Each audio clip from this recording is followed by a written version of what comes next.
Hi there, welcome back. My name is Troy Kinsey.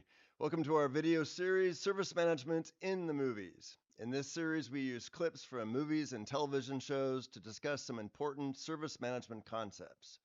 For this particular video, we're using a couple of clips from the 1957 film 12 Angry Men to discuss several leadership principles, including the dynamics of groupthink versus independent thinking, the importance of questioning assumptions, the use of evidence-based or metrics-based decision-making, and the importance of building consensus with a team. So before we start, if you haven't yet seen this movie, I strongly recommend that you stop this video for now and then return once you've seen it. I've included links in the description below. All right, so here's a brief summary of the film. Essentially, 12 jurors must decide the fate of a young man who's been accused of murder. The film takes place almost entirely in one room, which intensifies, as you might imagine, focus on dialogue and character interaction. So let's take a look at the first clip. Okay, that's 11 guilty. Was voting not guilty? 1. Right. 11 guilty, 1 not guilty. Well, now we know where we are. Boy, oh boy, there's always one. So, what are we doing now? Well, I guess we talk. Boy, oh boy. You really think he's innocent? I don't know. I mean, you sat in court with the rest of us. You heard what we did. The kid's a dangerous killer. You could see it. He's 18 years old. Well, that's old enough. He stabbed his own father 4 inches into the chest.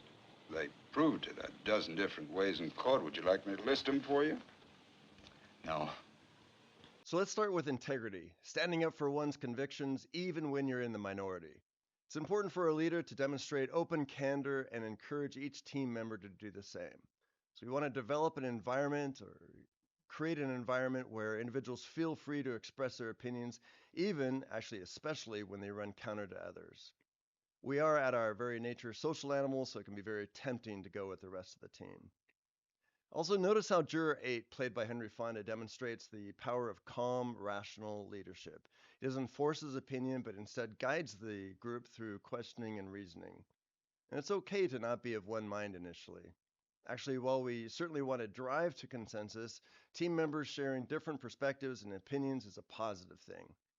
And that's an important point to bring up as well. So once we have agreed to commit to a decision or path, everyone really should commit to making it work, regardless of who had the original idea.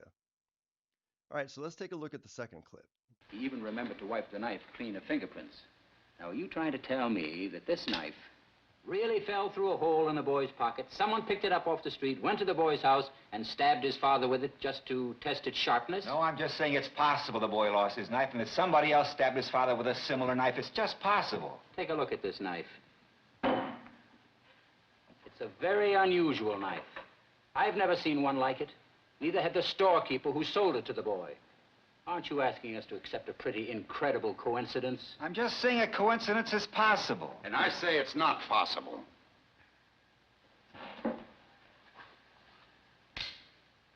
Where did that come from? It's the same knife. Think you're doing? So as we all know, jumping to conclusions can often lead to mistakes.